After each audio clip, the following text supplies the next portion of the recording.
BFM Business, le grand journal de New York, Emmanuel Dutheil. C'est le grand journal de New York, ici en direct des studios du Nasdaq, un grand journal spécial consacré à ce discours de Jackson Hole de Ben Bernanke depuis le Wyoming dans l'ouest des États-Unis. On va essayer d'entrer dans le cœur de ce discours et on va surtout essayer de voir ce qu'il y avait derrière et ce que ça peut apporter pour l'avenir de cette économie américaine. On est tout de suite avec Jean-Claude Gruffat. Bonjour. Bonjour. Merci d'être notre premier invité. Vous êtes le responsable des grands groupes européens chez Citigroup. Vous êtes basé ici à New York et je suis presque envie de dire que vous venez plus comme expert de la politique monétaire américaine. Déjà, qu'est-ce que vous avez pensé de ce discours de Ben Bernanke qui nous dit pas de mesures, mais des fondamentaux économiques plutôt solides pour cette économie américaine? Écoutez, je crois qu'on peut dire beaucoup de choses et beaucoup de commentateurs se sont déjà exprimés. Moi, ce qui m'a frappé, je n'avais pas d'attente tout à fait exceptionnelle. Je n'attendais pas d'annonce pour une bonne et simple raison, c'est que finalement, il y a eu, il y a quelques jours, le 9 août, une réunion du FOMC, le Foreign Open Market Committee de la Fed, où les intervenants se sont exprimés. Il y a eu une discussion, d'après les minutes, assez active, on peut dire. Et ensuite, il y a eu un communiqué. Et ce communiqué a fait apparaître qu'il y avait des divergences et qu'en particulier, il y avait 4 dissidents. Donc, ce communiqué a quand même souligné que la Fed s'engageait jusqu'à 2013 à, sauf exception, garder des taux. Vous expliquez qu'à ce moment-là, il y a eu un tel espoir, une telle attente d'une majorité d'investisseurs, cette semaine, ça a été très net, qui espéraient des mesures de soutien, qui espéraient des mesures techniques. Certains espéraient même l'annonce ou les prémices d'un QE3, donc un nouveau plan de soutien à l'économie. On l'a entendu tout de même. Oui, on l'a entendu, mais enfin je crois que c'était minoritaire. Le consensus, assez largement, moi je vois les économistes chez Citi, mais ailleurs, dans d'autres grandes maisons, le marché en général ne s'attendait pas, même s'il le souhaitait, ne s'attendait pas à une annonce de QE3.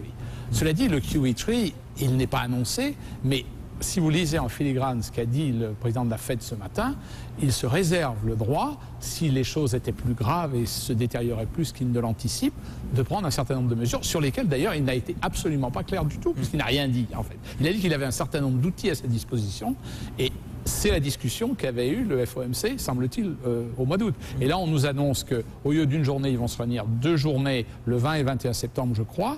Et là, ils auront, semble-t-il, une discussion beaucoup plus... Mais si on doit revenir sur la croissance, est-ce que c'est pas ça, quand même, peut-être le message le plus important de Ben Bernanke? Au moment où cette croissance américaine est tâtonne, on a encore eu aujourd'hui la 2e estimation pour la croissance du 2e trimestre aux États-Unis, une croissance annualisée qui ressort à 1%. On était à 1,3 en première estimation, on espérait 1,8 avant que la première estimation arrive. On est donc sur une croissance atone ici aux États-Unis. Mais Ben Bernanke nous dit les fondamentaux restent bons. Donc grosso modo, ça veut dire qu'il n'y a pas besoin de mesures pour accélérer. L'accélération viendra naturellement. Je caricature un petit peu son propos. C'est pas exactement moi ce que j'ai lu dans son discours. Vous l'avez lu comme moi. Moi, son discours a 2 parties. Il y a la politique monétaire à court terme et il y a les fondamentaux et les mesures pour la croissance à moyen terme. Il faut se rappeler que la Fed a un double mandat. On a tendance à considérer que toutes les banques centrales ont à peu près la même feuille de route. La Fed a un double mandat. Un mandat sur l'emploi, que n'a pas la Banque centrale européenne, et un mandat sur l'inflation. Donc ce sont les 2 domaines dans lesquels la Fed a une responsabilité et sur lesquels on l'attend. On attend aussi, on voit dans les périodes de crise, beaucoup plus de la Fed. Elle s'est substituée assez largement à d'autres outils qui n'existaient pas ou des organismes qui n'existaient pas pour remplir un certain nombre de fonctions. Bernanke le rappelle encore dans son discours.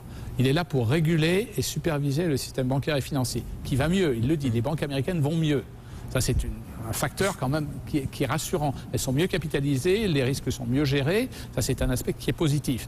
Il y a un certain nombre de réformes qui ont été engagées et qui sont peut-être plus avancées qu'elles ne sont en Europe, même si elles sont également engagées en Europe dans une certaine mesure sur les dérivés, sur d'autres choses.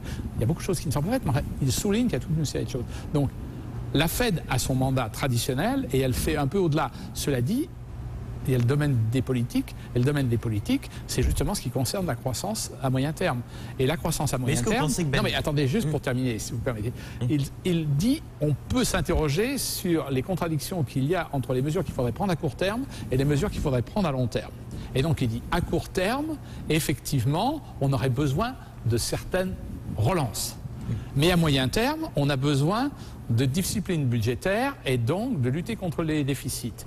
Et il refuse la contradiction. Si vous voulez, il y a encore un papier de Krugman dans le New York Times aujourd'hui. Krugman, à longueur de page, dit il faut de la relance, ne nous préoccupons pas de discipline, ce qu'il nous faut c'est créer de l'emploi et on crée de l'emploi par la relance et donc des stimuli, etc.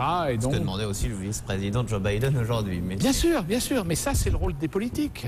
Mais c'est pas le rôle de la Fed. C'est pas le rôle de la Fed. Devant leur contradiction d'une certaine manière, les hommes politiques en leur disant d'accord, moi j'ai quelques outils disponibles, mais c'est vous qui avez le levier, c'est vous qui devez pouvoir faire bouger. C'est vous qui devez agir, et il le dit clairement dans son discours, sur les dépenses et sur les recettes.